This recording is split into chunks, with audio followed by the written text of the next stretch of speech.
Welcome to quick study material. आज है 29 जनवरी और 29 जनवरी से रिलेटेड जितने भी आपके इंपॉर्टेंट क्वेश्चंस होने वाले हैं उन सभी क्वेश्चंस को हम यहाँ पर क्या करने वाले हैं, डिस्कस करने वाले हैं। ठीक है, जितना भी इंपॉर्टेंट है, साथ ही पिछला जो कुछ भी आपने पढ़ा उसको रिवीजन भी करेंगे। ठीक है, तो सबसे पहले क्वेश्चन की तरफ चलते हैं। आज का जो हमारा पहला क्वेश्चन है वो क्या है कि उत्तराखंड में आयोजित 38वें राष्ट्रीय खेलों का उद्घाटन किसने किया है। देखिए, हम नेशनल गेम्स की बात कर रहे हैं, 38 नेशनल गेम्स की बात है ना, जिसका उद्घाटन किसने किया है अभी हाल ही में, तो नरेंद्र मोदी जी ने किया है। ऑप्शन बी जो है वो आपका बिल्कुल सही ऑप्शन है। ठीक है, वहीं पे अगर मैं बात करूं तो ये जो इसका उद्घाटन किया गया है कहां पर, तो उत्तराखंड के देहरादून में किया गया। कहां पर? उत्तराखंड के देहरादून में। ठीक है, तो हम पहले चलते हैं इस राष्ट्रीय खेल के बारे में अभी तक क्या क्या इंपॉर्टेंट चीजें आपने पढ़ी है उसको डिस्कस करते हैं। ठीक है, यहाँ पर देखिए, सबसे पहले बात करते हैं हम यहाँ पे कि इसका जो आयोजन है वो 28 जनवरी से 14 फरवरी तक होने वाला है। और कल था 28 जनवरी और कल है ना प्रधानमंत्री नरेंद्र मोदी जी ने इसका उद्घाटन किया है। तो आपको ये ध्यान रखना है कि उद्घाटन किसने किया है। ठीक है, फिर कहाँ पर, तो देहरादून के उत्तराखंड में इसका आयोजन होने वाला है। शुभंकर की बात करूं मैं तो शुभंकर यानी मस्कट कौन है, तो मौली नाम आपको ध्यान रखना है। ये जो आप तोते जैसा देख रहे हैं ना यहाँ पे, यही है आपका शुभंकर। इसका नाम क्या रखा गया है? मौली। एग्जाम में अक्सर पूछा जाता है शुभंकर के बारे में। और मोस्ट इंपॉर्टेंट इस बार नाम मसाल को भी नाम दिया गया है। जो शुभंकर मतलब वो जो आपके 38वें गेम की जो मसाल है उसको नाम क्या दिया गया है? तेजस्विनी। अगर देखा जाए तो कभी मसाल का नाम नहीं कभी आपने पढ़ा होगा, है ना। मसाल को अक्सर कभी नाम वाम नहीं दिया जाता, सिर्फ शुभंकर का नाम दिया जाता है, मस्कट को नाम रखा जाता है। लेकिन इस बार मसाल जो है, मसाल को तेजस्विनी नाम दिया गया है। तो ये आपके लिए इंपॉर्टेंट होने वाला है, ध्यान रखिएगा। आदर्श वाक्य क्या होने वाला नेशनल गेम्स का, तो आपको ध्यान रखना है संकल्प से शिखर तक, ये इसका आदर्श वाक्य है। वहीं पे अगर मैं बात करूं तो उत्तराखंड जो है, किसकी बात कर रहा हूं मैं? उत्तराखंड की। ये इसका ना पहली बार आयोजन कर रहा है। कब कर रहा है? पहली बार। और संस्करण आपको ध्यान रखना है 38वां। वहीं पे अगर मैं आपसे पूछूं कि जो 37वां राष्ट्रीय गेम्स हुआ था, है ना, 37वां जो नेशनल गेम्स हुआ था, ये कहां पर हुआ था, तो ये आपको ध्यान रखना है। इसका आयोजन पिछली बार गोवा में किया गया था। किसने किया था? इसका आयोजन पिछली बार गोवा ने किया था। और कब किया था? 2023 में किया था। जिसको नहीं याद आ रहा हो वो अब याद कर ले। ठीक है, एग्जाम में ये क्वेश्चंस बनने वाले हैं आपके। फिर बात करते हैं नेक्स्ट क्वेश्चन की। अगला क्वेश्चन क्या है हमारा? हाल ही में किस राज्य में चिनार के पेड़ों को जियो टैग दिया गया है? अब यहाँ पर एक चीज समझिएगा, ये जीआई टैग नहीं है। ये जो आप देख रहे हैं ये आपका जीआई टैग नहीं है, ये जियो टैग है। अब जियो टैग क्या होता है? जियो टैग की अगर हम बात करें यहाँ पर, तो हर एक पेड़ पे ना एक क्यूआर कोड लगाया जाएगा। आप ये समझ लीजिए, जैसे आपका एक डिजिटल पहचान आधार कार्ड होता है ना, वैसे ही इन पेड़ों का एक डिजिटल पहचान होने वाला है। ठीक है, जिसके अंदर क्या होगा कि जिसमें पूरी की पूरी जानकारी होगी। आप स्कैन करेंगे, आपको सारी जानकारी मिल जाएंगी, इसके स्थान की जानकारी, है ना, इस पेड़ की उम्र की जानकारी, सब कुछ आपको यहाँ पर मिल सकेगा। अभी मैं आपको इमेज दिखाऊंगा, है ना, इमेज में चीजें और आपको अच्छे से दिमाग में बैठ जाएंगी। बात करते हैं चिनार के पेड़ों की। चिनार का पेड़ दरअसल अभी ना बहुत संकटग्रस्त है ना, खतरे में है। इसके संरक्षण का प्रयास किया जा रहा है चिनार के पेड़ों को, इसीलिए जियो टैग इसको दिया गया है। और ये जो है चिनार का पेड़, ये 30 से 50 साल लगता है इसको मैच्योर होने में, और पूर्णतः विकसित होने में लगभग 150 साल लग जाते हैं। और ये जो चिनार का पेड़ है ये किस राज्य में पाया जाता है, तो आपको ध्यान रखना है जम्मू कश्मीर जो संघ शासित प्रदेश है वहां पर पाया जाता है। तो अभी जम्मू कश्मीर ने चिनार के पेड़ों को जियो टैग दिया है। बात करें जियो टैग और पेड़ को देखिए एक बार इमेज में, तो चीजें और आपको ना थोड़ी सी स्पष्ट होंगी। तो चिनार के पेड़ों को जो जियो टैग दिया गया है, आप यहाँ पर ध्यान से देखिए, होता क्या है, जैसे आधार कार्ड होता है ना आपका, सेम उसी टाइप का आप समझ लीजिए।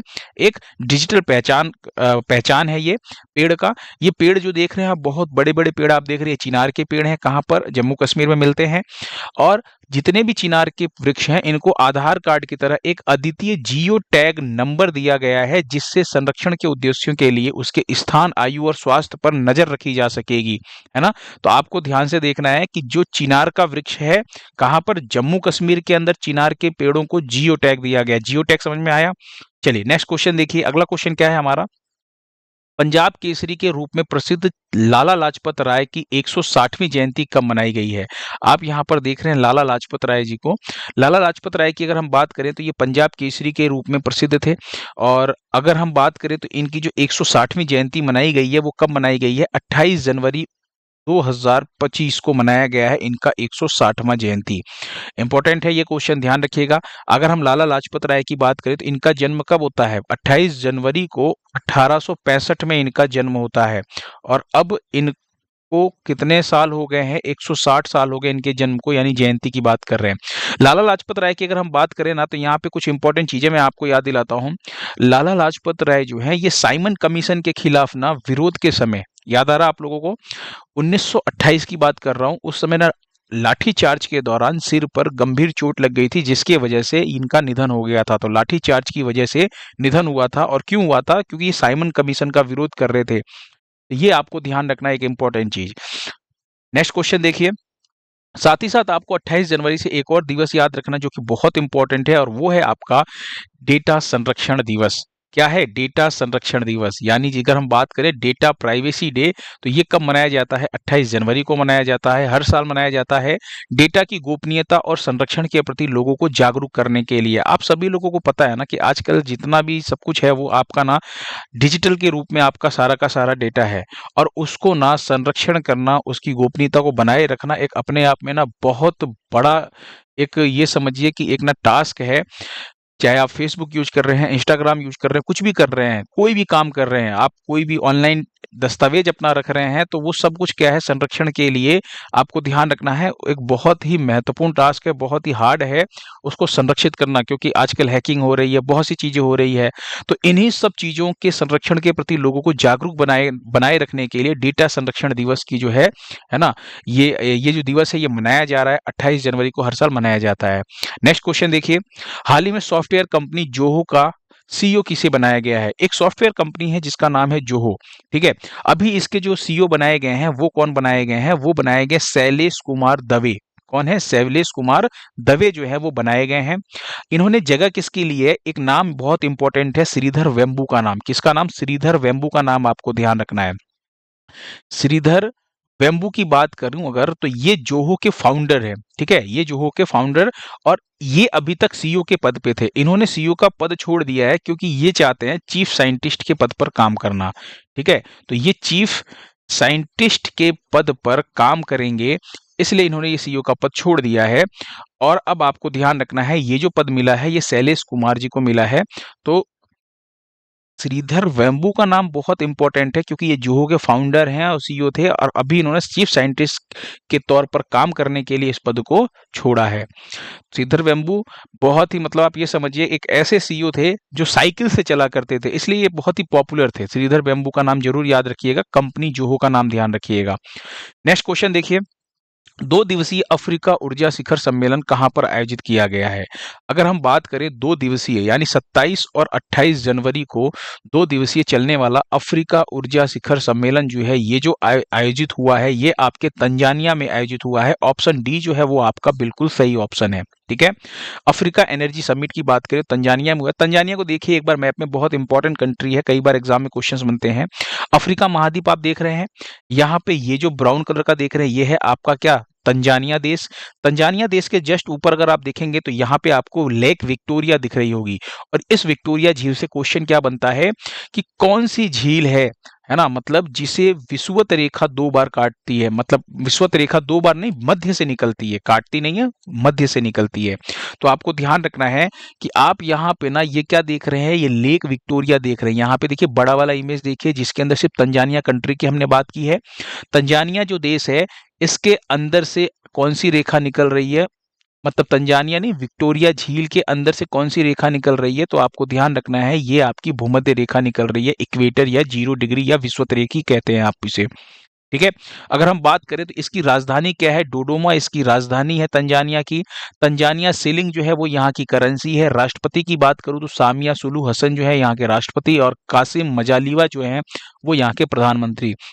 अगर आप यहाँ पे देखेंगे ना, तो इसी के जस्ट बगल में यहाँ पे आपको ना टंगानिका जो झील है वो दिख रही होगी, दिख रहा है आपको। और जस्ट यहीं पे एक और आप झील देख रहे हैं यहाँ पे, और वो कौन सी झील है? देखिए न्यासा झील आपको दिख रही होगी। तो यहाँ पर आपको ध्यान रखना है, जो तंजानिया के आसपास ये झील अक्सर पूछा जाता है कि कौन से महाद्वीप में स्थित है या किस देश में स्थित है। तो आपको यहाँ पर ध्यान से देखना है ना, कि कहाँ पर इसी के आसपास जो बॉर्डर पे सीमा बना रही है, जैसे जाम्बिया है, मोजाम्बिक है, तो यहाँ पे आपको ध्यान रखना है। मेन इंपॉर्टेंट आपका एक जो झील है विक्टोरिया झील, ये अक्सर क्वेश्चन पूछा जाता है। फिर यहाँ पे आप बगल में देख रहे होंगे हिंद महासागर से ये आपका लगा हुआ है। तो तंजानिया आपको देश का नाम ध्यान रखना है जहां पर क्या हुआ है, अफ्रीका ऊर्जा शिखर सम्मेलन का आयोजन। नेक्स्ट क्वेश्चन देखिए, ICC umpire of the year 2024 जो है अवार्ड से किसे सम्मानित किया गया है। देखिए, अगर हम बात करें आईसीसी, तो आईसीसी अवार्ड 2024 का भी वितरण हो रहा है, जिसके अंदर T20 वाला मैंने आपको बता दिया है ना। आज वनडे वाला बता दूंगा मैं, यानी ओडीआई वाला, और टेस्ट के अंदर ना एक घोषणा हो गई है, एक बची हुई है, जो हम कल उसके ऊपर डिस्कस करेंगे। और इसी के अलावा आपको ध्यान रखना है, ICC umpire of the year 2024 award से किसे सम्मानित किया गया है, तो रिचर्ड इलिंगवर्थ का नाम आपको ध्यान रखना है। ऑप्शन ए जो है वो आपका बिल्कुल सही है ना। रिचर्ड इलिंगवर्थ जो है, इनको ICC umpire of the year 2024 के अवार्ड से सम्मानित किया गया है। नेक्स्ट क्वेश्चन देखिए, हाल ही में इजराइल में भारतीय राजदूत के तौर पर किसे नियुक्त किया गया है। तो इजराइल के अंदर जो भारतीय राजदूत के तौर पर नियुक्त किया गया है, वो किया गया है जितेंद्र पाल सिंह को। किसको किया गया है, जितेंद्र पाल सिंह को, है ना। इन्होंने संजय कुमार सिंगला का स्थान लिया है। संजय कुमार सिंगला की जगह पर जितेंद्र पाल सिंह जो है वो भारतीय राजदूत नियुक्त हुए हैं इजराइल के अंदर। नेक्स्ट क्वेश्चन देखिए, हाल ही में किस शहर को यूनेस्को द्वारा wetland cities of the world की सूची में जोड़ा गया है। मोस्ट इंपॉर्टेंट क्वेश्चन है ये आपके एग्जाम के लिए। तो यहाँ पर आपको ध्यान रखना है, राजस्थान का उदयपुर शहर और इंदौर का मध्य प्रदेश का इंदौर शहर, ये दोनों ही आपको ध्यान रखना है। ऑप्शन जो डी है वो आपका बिल्कुल सही है, यानी उदयपुर और इंदौर, इन दोनों को wetland cities of the world की सूची में जोड़ा गया है। क्या है ये वेटलैंड, या क्या है ये wetland cities of the world की बात करें तो ध्यान से सुनिएगा इन चीजों को। सबसे पहले हम बात करते हैं कि ये वेटलैंड क्या है। तो देखिए, हुआ क्या था, 2 फरवरी 1971 में क्या हुआ था, ईरान के अंदर जो रामसर जगह है वहां पर आर्द्र भूमि के संरक्षण के लिए एक समझौता हुआ था, है ना, जिसे हम रामसर समझौते के नाम से जाने जाते हैं। इसी के अंदर क्या कहा गया था कि आर्द्र भूमि के संरक्षण के लिए, है ना, हमें काम करना है।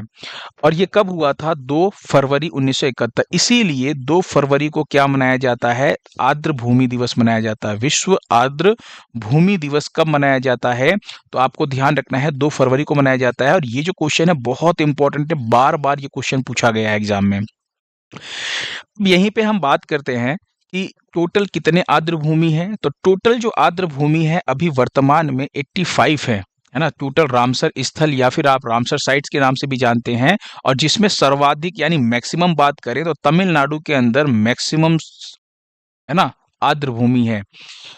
यहाँ पे एक चीज और आपको ध्यान रखना है कि अभी हुआ क्या है कि यूनेस्को ने ना, जो शहर अपने आर्द्र भूमि के संरक्षण के लिए बहुत अच्छा काम कर रहे हैं, है ना, उन शहरों को, जो शहर आर्द्र भूमि के संरक्षण के लिए अच्छा काम कर रहे हैं, उनकी एक सूची बनाई है।